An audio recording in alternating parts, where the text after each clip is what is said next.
হে everyone, কেমন আছেন সবাই? আজকের আয়োজনে তৈরি করে দেখাচ্ছি ছোট নিমকি, যেগুলো চায়ের আড্ডায় অনায়াসে তৈরি করে সবাইকে পরিবেশন করতে পারেন। বেশ মুচমুচেও হয়, অনেক দিন পর্যন্ত সংরক্ষণ করে খেতেও পারবেন। তো চলুন আজকের এই রেসিপির একদম খুঁটিনাটি A to Z টিপ সহকারে রেসিপিটি আপনাদের সাথে শেয়ার করি। নিমকি তৈরির জন্য একটা মিক্সিং বোলে মেজারমেন্ট কাপে 2 কাপ পরিমাণে আটা ব্যবহার করছি। চাইলে ময়দাও ব্যবহার করতে পারেন, তবে আটা দিয়ে যে করেছি সেটাও বেশ ভালো হয়েছে। 2 চামচ সমান করে লবণ ব্যবহার করছি। নিমকিতে দেখবেন যে একটু নোনতা ভাব লাগে, সেজন্য লবণটা একটু বাড়িয়ে দিতে হবে। তবে খুব বেশি যেন লবণ না হয়, তাহলে তো আর খেতে পারবেন না। তো এবার স্বাদ মতো 2 চামচ উঁচু উঁচু করে চিনি ব্যবহার করছি। চিনিটা দিলে নিমকির টেস্টটা দ্বিগুণ বেড়ে যায়। 1 চামচ কালো জিরে ব্যবহার করছি। নিমকিতে অবশ্যই কালো জিরেটা দিবেন, ফ্লেভার ভালো আসবে। আর এখানে এই 6 থেকে 7 চামচের মতো মেপে নিলে হবে তেল ব্যবহার করছি। এটা কিন্তু কাঁচা তেল। তেলটাকে ময়দার সাথে বা আটার সাথে খুব ভালোভাবে মিশিয়ে নিতে হবে।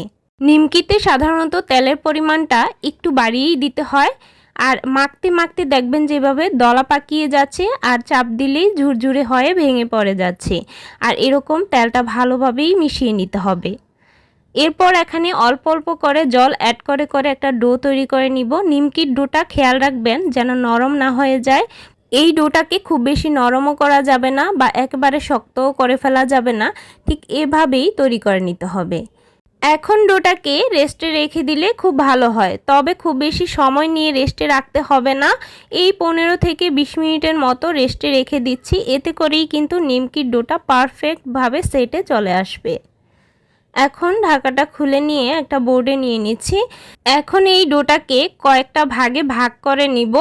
এতে করে যখন আমি বেলবো তখন বারবার করে আর বেলে নিতে হবে না, না হলে কিন্তু ড্রাই হয়ে যাওয়ার সম্ভাবনা থাকে।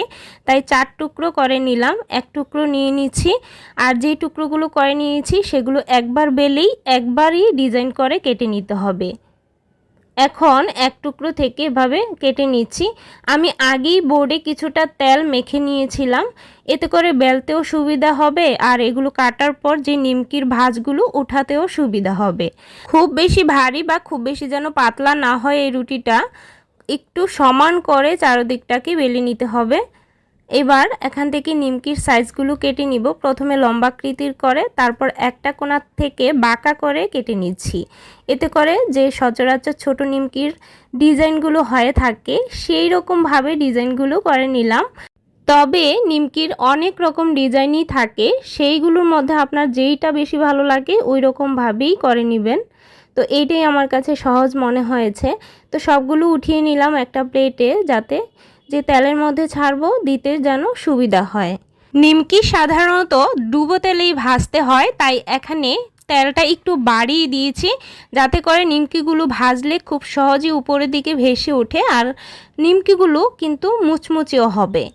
এখন তেলটাকে কি করবেন, প্রথমে খুব ভালো করে গরম করে নিতে হবে, তারপর চুলার আঁচটাকে মিডিয়ামে রাখতে হবে। আর প্লেট থেকে যখন তেলে ছাড়বেন তখন সবগুলো একসাথে দলা পাকিয়ে থাকবে। এতে ভয় পাওয়ার কিন্তু কোনো কারণ নেই। হয়তো অনেকে ভাবতে পারেন এগুলো যদি দলা পাকিয়ে থাকে তাহলে এগুলোর শেপ কিন্তু নষ্ট হয়ে যেতে পারে। একদমই তা না।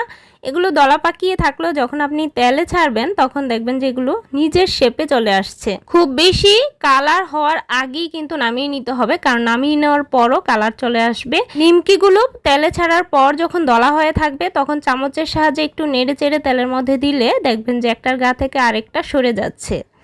তো এভাবে কিছুক্ষণ উল্টে পাল্টে অনবরত নেড়ে চেড়ে ভেজে নামিয়ে নিচ্ছি। খুব বেশি কালার আসার আগেই ভেজে নামিয়ে নিতে হবে, কারণ ভেজে রাখার পরও কিন্তু কালারটা চলে আসবে। এই তো দেখুন মুচমুচে নিমকিগুলো তৈরি হয়ে গেল। রেসিপি ভালো লাগলে শেয়ার করার জন্য অনুরোধ রইল, আর অবশ্যই ট্রাই করে আমাকে জানাতে ভুলবেন না কেমন হয়েছে। এগুলো কিন্তু যে কোনো কন্টেনারে রেখে অনেক দিন পর্যন্ত খেতে পারবেন। রেসিপি ভালো লাগলে চ্যানেলটি সাবস্ক্রাইব করে রাখবেন, আর সাবস্ক্রাইব করার পর বেল আইকনের অল বাটনে প্রেস করে রাখবেন, তাহলে কিন্তু প্রতিদিনের নোটিফিকেশান পাবেন, নয়তো কিন্তু পাবেন না। তো আজকের মতো এই পর্যন্তই। সবাই সুস্থ থাকবেন, ভালো থাকবেন। ধন্যবাদ সবাইকে।